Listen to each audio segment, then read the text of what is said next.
ဒီမိုးရာသီဟာတစ်နှစ်ပတ်လုံးကြာရှိမယ်လို့ဘယ်သူမှမထင်ခဲ့ကြဘူးအလွန်မြင့်ပူပြင်းတဲ့ရက်ပေါင်း20ဆက်တိုက်ပြီးတဲ့နောက်တစ်နေ့နဲ့တစ်ညလုံးမိုးတဲထန်စွာရောက်သွန်းတဲ့စူပါမားကတ်အဝင်ဝါမှာမိုးခိုနေတဲ့လူအုပ်ကြီးကပျော်ရွှင်နေကြပြီးတချို့ဆိုရင်မိုးတဲ့ကိုတောင်ခုန်ဆင်းကရှားပါတဲ့အိမ်မြမှုကိုခံဆောင်နေကြတယ်ကျွန်တော်ဝတ်သားတချို့ကိုကင်ပြီးစူပါမားကတ်ထဲကထွက်လာရင်အပြင်မှာပိုတဲလာတဲ့မိုးကိုကြည့်ပြီးမျက်မှောင်ချုပ်လိုက်မိတယ်ကျွန်တော်မိုးရွာတာကိုမုန်းလို့တော့မဟုတ်ပါဘူးအပူစင်မြင့်ပါမှုတန်ကိုရက်အတော်ကြာခံစားခဲ့ရလို့ကျွန်တော်လည်းမခံနိုင်တော့ဘူးဒါပေမဲ့ကျွန်တော်မှမိုးရွာတာကိုကြောက်တဲ့စိတ်ရှိနေတယ်လွန်ခဲ့တဲ့3နှစ်ကမိုးရွာနေတဲ့ညမှာကျွန်တော်ကားဟာရေကန်ထဲကိုထိုးချသွားပြီးကျွန်တော်လည်းရေနစ်ပြီးတဲလူနီးပါးဖြစ်ခဲ့တယ်ကားမှန်သားမကွဲသွားရင်ကျွန်တော်အသက်ရှင်နိုင်မှာမဟုတ်ဘူးအဲ့ဒီအချိန်ကစပြီးကျွန်တော်မှရေနဲ့ပတ်သက်ရင်စိတ်တန်ရာရခဲ့တယ်မိုးရွာတာမြင်ရရုံနဲ့တင်ကျွန်တော်ထိတ်လန့်လာတယ်ကျွန်တော်ဖုံးထုတ်ပြီးမိုးလေဝသခံမှန်းချက်ကိုကြည့်လိုက်တယ်ဒီနေ့ကစပြီးအပူချိန်ဟာတဖြည်းဖြည်းရောကျသွားပါလိမ့်မယ်43.5ဒီဂရီရှိတဲ့အပူချိန်ဒီမရှိတော့ပဲ33ဒီဂရီဝန်းကျင်ရှိတဲ့33တသားရှိတဲ့အပူချိန်နဲ့အစားထိုးပါလိမ့်မယ်ဒါပေမဲ့အဲ့ဒီနောက်မှာတော့မိုးသေးထန်စွာဆက်တိုက်ရွာသွန်းတော့မှာပါနောက်တစ်ပတ်လုံးမိုးဆက်တိုက်ရွာနေပါလိမ့်မယ်တချို့အချိန်ဒီမှာမနက်ပိုင်းတချို့အချိန်ဒီမှာညနေပိုင်းထိပြီးများသောအားဖြင့်မိုးဖွဲဖွဲကနေမိုးအသင့်အသင့်ရွာပါလိမ့်မယ်ကျွန်တော်တပ်ပြင်းချလိုက်ပြီးစူပါမားကတ်ထဲပြန်ဝင်ကပစ္စည်းတွေစုဆောင်းထားလိုက်တယ်အရင်ကပူနေတော့ကကျွန်တော်ပစ္စည်းအများကြီးမစုခဲ့ပေမဲ့အခုလိုမိုးဆက်တိုက်ရွာနေတော့ကျွန်တော်အပြင်မထွက်ချင်တော့ဘူးတစ်ပတ်တိတိအပြင်ထွက်เสียမလို့အောင်စားစရာတွေအလုံးလောက်စုဆောင်းဖို့ကျွန်တော်ဆုံးဖြတ်လိုက်တယ်အမေသားတုံး30အေးခဲထားတဲ့ချက်တောင်ပန်12ပေါင်ဒဗလင်းတုံးထုတ်နဲ့တန်ရွယ်လေးထုတ်စားတဲ့ကျွန်တော်စားရတာကြိုက်တဲ့အရာတွေအကုန်ဝေလိုက်တ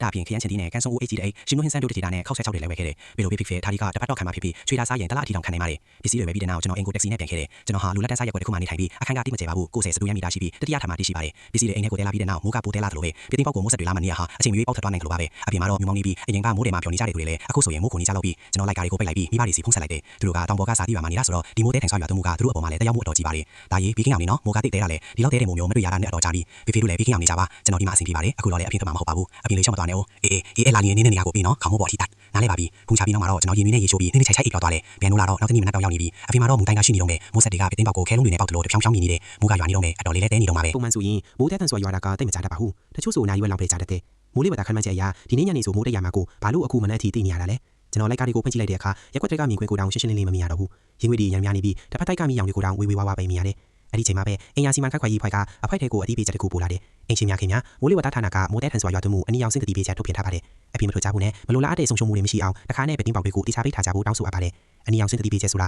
3နာရီအတွင်းမိုးရေချိန်100မီလီမီတာအထက်ရောက်ရှိမှာကိုဆိုလိုပါတယ်ဒီမိုးရေချိန်ဟာအတော်လေးကြောက်စရာကောင်းပါတယ်အစိုးရဌာနတွေအနေနဲ့လည်းအရေးပေါ်ကူညီကယ်ဆယ်ရေးလုပ်ငန်းတွေကိုအကောင်းဆုံးလုပ်ဆောင်ရပါလိမ့်မယ်အထင်ပဲလုပ်ငန်းဆောင်တာအားလုံးကိုရန်နာရပါမယ်အပိုက်ထဲမှာလူတွေကအတော်လေးစုညံနေကြတယ်မယ်ဘယ်သူမှတော့မထိလန့်ကြသေးဘူးတချို့ဆိုရင်ရာသီဥတုကအေးတော့ရန်နေလောက်ထက်ရွာပါစေအောင်လို့အနောက်ပြောင်နေကြသေးတယ်ဒုတိယမြောက်နေ့ဒီမိုးကရွာနေတုံးပဲအေရှင်တွေလည်းဆက်ပြီးမပြောနိုင်ကြတော့ဘူးဒါကတော့မဟုတ်သေးဘူးမနေ့တနေ့ကလေးကရွာတာအခုထိတင်းနေတုံးပဲမြေရောက်ကပါတင်တတိယထက်တောင်ရင်မြုပ်တော့မယ်ဘယ်သူကတတိယထက်မှလည်းမြန်မြန်တော့ထုတ်ကြဒီနေ့ဟင်းချက်စရာဝယ်ဖို့တော့အပြင်ထွက်လို့မရတော့ဘူးမိုးမတက်ရင်အိမ်မှာစားစရာပြတ်တော့မယ်ကျွန်တော်ကတော့အဲ့ဒီဆွေးနွေးမှုတွေမှာမပါဝင်ခဲ့ပဲဗီတင်းပေါက်တွေကိုတွားစစ်ဆေးပြီးတိကျပိတ်ထားတာကိုစစ်ဆေးပြီးမှစိတ်အေးသွားခဲ့တယ်ကျွန်တော်ပစ္စည်းတွေအများကြီးစုထားခဲ့တဲ့အတွက်လောလောဆယ်စားစရာအတွက်မစိုးရင်ရသေးဘူးမိုးဟာတစ်ပတ်လုံးရွာလိမ့်မယ်လို့ကျွန်တော်မယုံခဲ့ဘူးဒါပေမဲ့တကယ်ပဲတစ်ပတ်လုံးရွာခဲ့ပါတယ်မနေ့တိုင်းလို့လာရင်မိုးကရွာနေတော့မဲ့ဖြစ်ပြီးရွာတဲ့အချိန်ကလည်းမလျော့သွားဘူးအနည်းအောင်အဆင့်တတိပေးချက်ကအမြင့်ဆုံးမှရှိနေတော့မှာပဲကျွန်တော်ရဲ့ဗီတင်းပေါက်ကတုံခါနေပြီးဖြစ်ပြီးအကွဲချောင်းကြီးကြားကနေမိုးရေတွေစိတ်ဝင်နေတယ်ဒါကတော့လူကိုထိတ်လန့်စေလာအမှန်ပဲမိဘတွေကလည်းဘေးကင်းရလာဆိုပြီးဖုန်းကြီးအခါဆက်လာကြတယ်ကျွန်တော်ကတော့အစီအပြေပါလေးအားလုံးကောင်းပါလေလို့ပဲပြောခဲ့ရတယ်တကယ်တော့ကျွန်တော်စိတ်ထဲမှာအတော်လေးမကောင်းဖြစ်နေရပါတယ်ခုနေ့ရက်ဒီနေ့ဖြစ်စေညဖြစ်စေကောင်းကင်ကြီးဟာအဝိနဲ့ကြီးနဲ့အုပ်ချတယ်လို့မောင်းမဲနေပြီးအချိန်ကောင်ခွဲချလို့မရတော့ဘူးမိုးကမရသေးဘူးငါတို့ရွေးချယ်မျိုးကရှာဖွေမှုအများဆုံးဆိုင်ရင်ထဲမှာရောက်နေပြီဒါပေမဲ့တခြားမျိုးတွေလည်းအဲ့ဒီဆိုင်ရင်ထဲမှာပါနေတာပဲဘာလို့လဲဆိုတော့မိုးရွာတဲ့နေရာကငါတို့ရွေးချယ်မျိုးတစ်မျိုးတည်းမဟုတ်လို့ပါငါတို့မျိုးကကံကောင်းတဲ့ပထမဆုံးအတုဖြစ်သွားတာပဲငါသက်ဆိုင်ရာအချက်လက်တွေကိုအထူးတလဲရှာကြည့်လိုက်တော့အရှိတောင်အာရှအီရောပါနဲ့မြောက်အမေရိကစားတဲ့နေရာတွေမှာလည်းမိုးဒီစတိုက်ရွာနေတာကိုတွေ့ရတ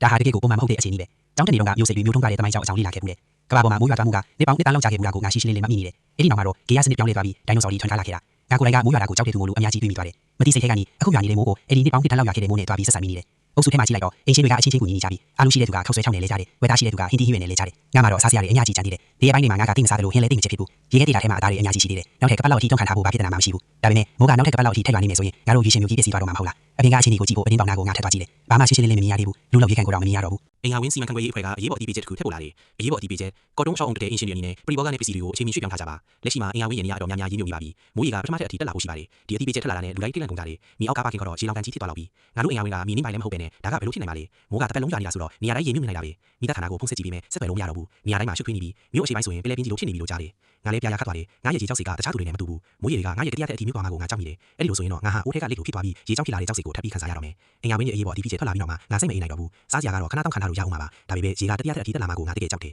်ငါအဖေပြောခဲ့တဲ့စကားကိုသွားတတိရတယ်ရေကြီးလာရင်ခေါင်းမိုးပေါ်ကိုပြေးဆိုတာပဲအဲ့ဒီတော့ငါစိတ်တန်ရာကတော်တော်ကြီးခဲ့တာမို့ငါတကယ်ပဲခေါင်းမိုးပေါ်ကိုပြေးတက်သွားမိတယ်ငါတို့အဆောက်အအုံက30အထက်ရှိတာငါထပ်လီကစီးပြီးအပေါ်ဆုံးထက်ကိုတက်သွားတယ်အဲ့ဒီကအိမ်6လုံးကိုလှည့်ကြည့်လိုက်တယ်အိမ်6လုံးမှာ9လုံးကရောင်းထွက်သွားပြီးနောက်ဆုံးတစ်လုံးပဲအလို့ကျန်တော့တယ်ဒါပေမဲ့တန်တကားကတော့တက်ပြီးသားဖြစ်နေပြီးတကားမှလည်းပြင်ဆင်ခွင့်လက်မှတ်ကမ်းထားသေးဘူးငါတကားကိုပြင်ဖို့စူးစမ်းကြည့်ပြီးမရဘူးပေါ့တခြားနည်းလမ်းမရှိတော့တာနဲ့တတိယထက်ကိုပဲပြန်ဆင်းလာပြီးမိုးမြန်မြန်တိတ်ပါစေလို့ပဲဆူတောင်းနေမိတယ်အဲ့ဒီငါကောင်းကောင်းအိပ်မပြောဘူးညလုံးရောင်တောင်ဖြစ်နေတယ်ငါကောင်းထဲမှာကားထဲမှာရင်းနှီးနေတဲ့ပုံရိပ်တွေပဲပေါ်လာတယ်နောက်ဆုံးတော့ရေလွှမ်းမိုးထဲမှာနစ်မြုပ်သွားတဲ့အထိဖြစ်သွား